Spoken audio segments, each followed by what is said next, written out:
அதாவது வலது கை கொடுக்கறது இடது கைக்கு தெரியக்கூடாது அப்படின்னு சொல்லுவாங்க. ஆனால் இப்போ நம்ம அப்படியா பண்ணுறோம்?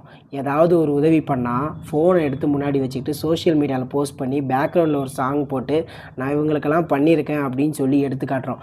ஆனால் இது அதுக்கு மட்டும் இல்லைங்க. நிறைய பேர் என்ன பண்ணுறாங்க அப்படின்னா, நான் பண்ணுற மாதிரியே மற்றவங்களும் பண்ணட்டும் அப்படின்னு சொல்லி சோஷியல் மீடியாவில் போஸ்ட் பண்ணுறாங்க. நான் சொல்கிறதெல்லாம் இப்போ சொன்ன ஆட்களை தவிர்த்து தான். ஆனால் இதுக்கும் மேற்படியான ஒரு ஆள் இருக்கார். யார் தெரியுமா? அவர் பேரை நான் கடைசியில் சொல்கிறேன். அவர் என்ன பண்ணியிருக்காருன்றதை முதல்ல சொல்கிறேன். என்ன அப்படின்னா, நான் ஒன்று கண்டுபிடிக்கிறேன் அப்படின்னா அதுக்கான காப்பிரைட்ஸை இப்போ எல்லாம் நம்ம வாங்கி வச்சுப்போம். ஆனால் அவர் பல நூறு ஆண்டுகளுக்கு முன்னாடி என்ன பண்ணியிருக்காரு அப்படின்னா, தான் கண்டுபிடிச்ச கண்டுபிடிப்புக்கு எல்லாம் காப்பிரைட்ஸே வாங்கலை.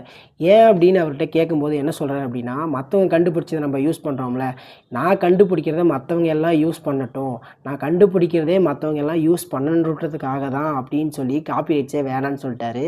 அவர் பேரை நான் சொல்கிறதுக்கு முன்னாடி ஒரு எக்ஸாம்பிள் சொல்கிறேன். இப்போ நான் போட்டிருக்கல ஸ்பெக்ஸு, சில பேருக்கு பார்த்தீங்கன்னா கிட்டத்து பார்வை தூரத்து பார்வைன்னு இருக்கும். அந்த 2 பார்வைக்கு சேர்த்து ஒரே கண்ணாடியில் இப்போ நம்ம போடுறோம் பார்த்தீங்களா, இதை கண்டுபிடிச்சவர் தான் அவர். இப்போயே அவர் பேர் ஞாபகம் வரலையா? அவர் தான் பெஞ்சமின் ஃப்ராங்க்லின். இவர் 1706 ஜனவரி 17 அன்னைக்கு பிறக்கிறாரு. இவரை பற்றி சொல்லணும் அப்படின்னா வார்த்தைகளே இல்லை அப்படின்னு தான் சொல்லணும். இவர் பிறந்தனால தான் ஜனவரி 17 அன்னைக்கு ஃப்ராங்க்லின் பெஞ்சமின் டே அப்படின்னு கொண்டாடுறாங்க. இன்ஃபர்மேஷன் பிடிச்சிது அப்படின்னா லைக் பண்ணுங்கள். பாய்.